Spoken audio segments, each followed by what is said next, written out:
Bonjour mes amis de Fr2, j'espère que tout va bien avec vous, même si on est isolé maintenant. Hope you guys are doing okay. In this video, I am going to go over your week 2 choice board activities. All right, so first things first, I have a new venue and the lighting is not ideal, but I needed a window open because I needed fresh air. So here we are. Just like last week, you're probably not going to be able to see exactly what I'm showing here because yay, resolution, but I'll be telling you where I am in the document for you guys to kind of see what's going on with this. So first activity for this week, fortune tellers. So remember way back many centuries ago, whenever we were looking at auxiliary verbs together and we looked at être and avoir and we conjugated them in the present and put them into one of those like little flippy fortune teller dudes that you can flip around and open the tab up, asking you guys to do that again. I will be making a video demonstrating how to do this for those of you who need the visual again. But instead of être and avoir, I'd like you guys to do this using dire, to say or to tell, and croire, to think or to believe. Once you have made your little fortune tellers, I'm asking that you please record a video of you practicing with it 10 times. So you can get a die or dice or something and see how many times you flip the thing, and then which tab you pull up in the middle. But before you pull up the tab, give me the conjugation. So if you have like je and dire, say like je dis, then check yourself by opening up the tab. And if you're right, woohoo, continue on. If you're not right, take a second to be like, oh, what did I say versus what's the real answer? What did I do differently, kind of thing? Because we learn from our experiences. We learn from our mistakes. Goodness knows that I do, because I'm sitting here going, maybe I shouldn't sit with my back to the window for the next videos. Oops. But we're here. Activity 2. If I can scroll correctly, croyez-moi. So this is going to be a practice in the verb croire, and it's also going to be a practice in ordering sentences in an order that makes sense. So I have a video on croire that you guys can watch. Let me try to block out the light with my head. And then I have got a series of statements. So what I'm asking you guys to do is to put these actions in order. How am I going to do that? Oh no. What you're going to do is you're going to look at the verb tense. Is it imparfait? Is it setting the stage? Is it passé composé? Was it a completed action? Is it présent? Is it happening right now? And judging by what's happening in each statement, you might have more than one passé composé, but one of them is a logical step to happen before another one. So say, for example, if I had, I drank water, I put water in a glass. Can you guess which one comes first? You put the water in the before. Okay. So Codex will tell you what's going on.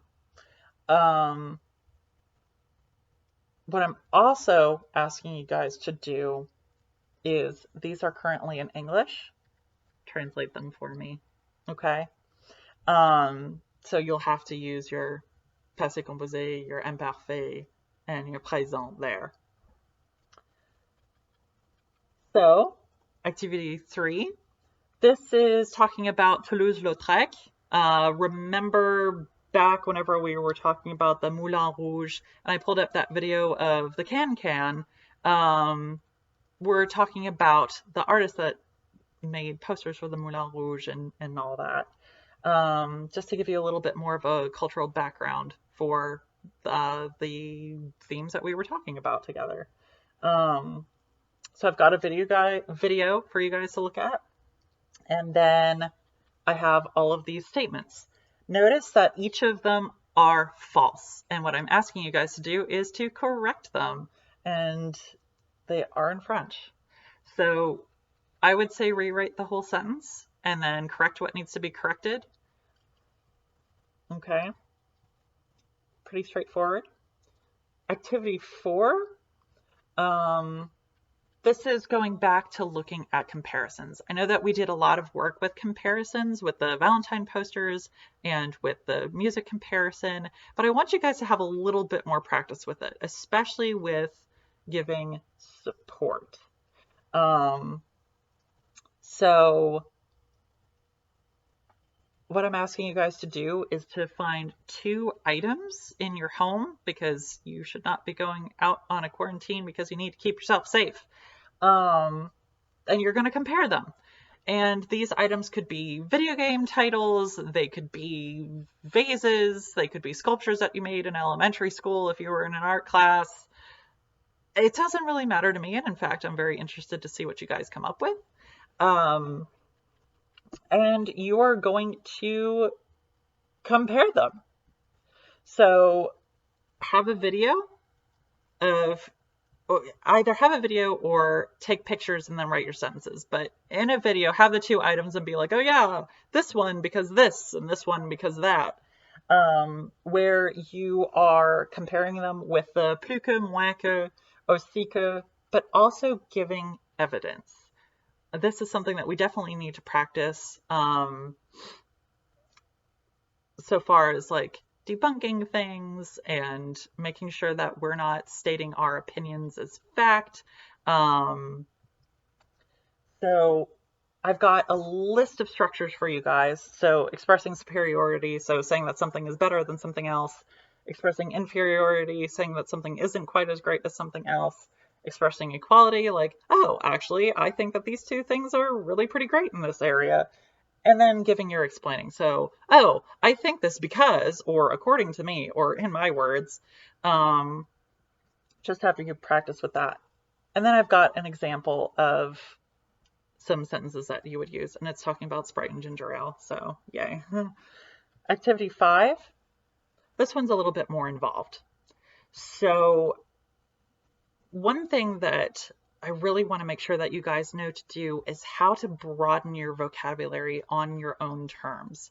So it's very customary that we as people default to kind of a select little list of words, and we kind of rely on those to communicate at any given time just because it's easier to remember. It's tends to be words that are a lot more widely understood. But whenever you get to a context where you need to have a little bit more sophisticated language, not saying that unsophisticated language is bad, because language is language. We use language how we use language because it is how we communicate with the world.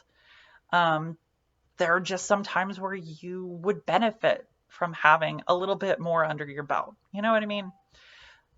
I know that I need to do this a lot too. And especially when I'm writing emails out, I always try to think, oh my gosh, am I using the same word twice? That's what this activity is going to be. So what I'm asking you guys to do, oh, that light behind my head. I think I'm just going to leave the laptop here for a second. So what I'm asking you guys to do is I have 3 prompts, and I want you guys to just record yourself talking for 2 minutes straight. No pauses, no breaks, just talk, talk, talk, talk, talk. You don't have to send me this recording if you don't want to. If you do, I'm sure, okay. I mean, I would love to hear your guys' voices, but it's not a requirement. Once you have this video, write down everything that you say word for word. And by the way, this can be in your first language. This can be English, Spanish. It does not have to be French unless you are feeling particularly wild.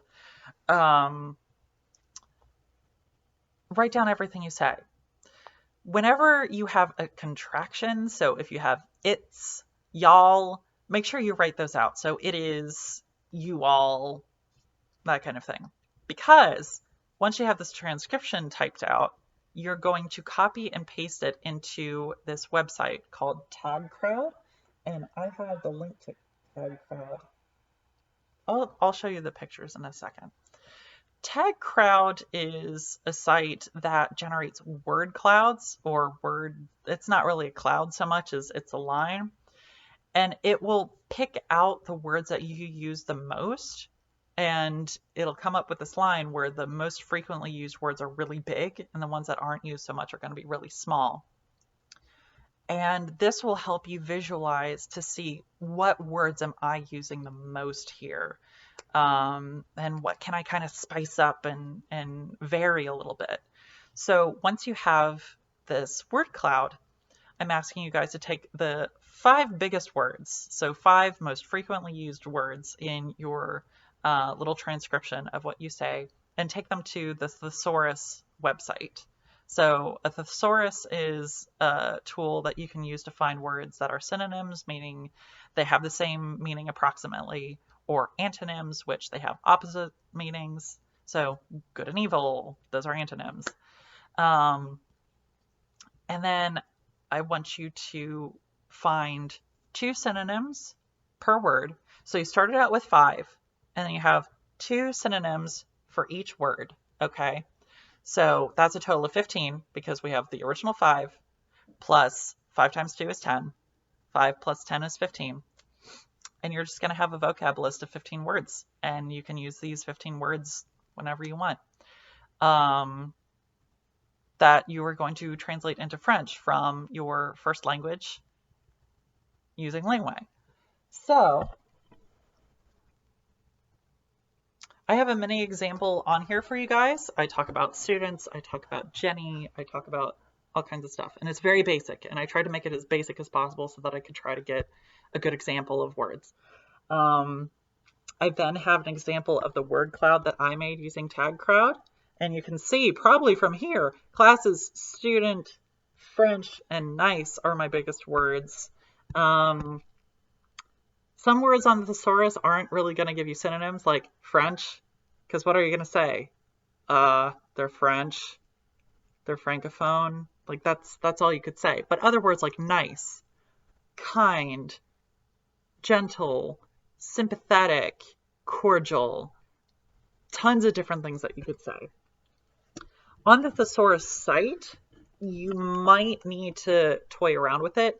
Because say, for example, I took the word class. That has several different meanings. A class of students, someone has class, like they're really sophisticated or they're very affluent. The class in biology, it's like kingdom, phylum, class, genome, all that stuff. That class. To differentiate between these categories on the thesaurus website, you'll have the entry, you'll have your synonyms, but then you'll also have these arrows that you can click on that'll change the context for you. So it'll show you words that are related specifically to a classroom class, okay? And then I just have my handy dandy little mini dictionary of the words. So I use 3 words for this mini example instead of 5. And then I have their synonyms, the words that mean the same thing. I have them in my first language, English, and then I have them in French that I translated using Lingway. I even had to look up a couple of these just to make absolutely sure that they were right. So never fear if you need to use Lingway. It is a tool. It is not a punishment. Okay? So that is y'all's choice board for this week. If you have any questions on it, please let me know. Please send me an email. I will get back to you as soon as I can. I really hope that you enjoyed this choice board this week, especially that 5th activity, because I want that to help you guys in really broadening your mind, language-wise. Anything else? I'm trying to think. Thinking is not my strong point right now. Anyway, I hope you guys have a great week. I hope you have a safe week. I am here if you need anything. I love you. I will talk to you soon virtually. Et à bientôt. Okay, à bientôt.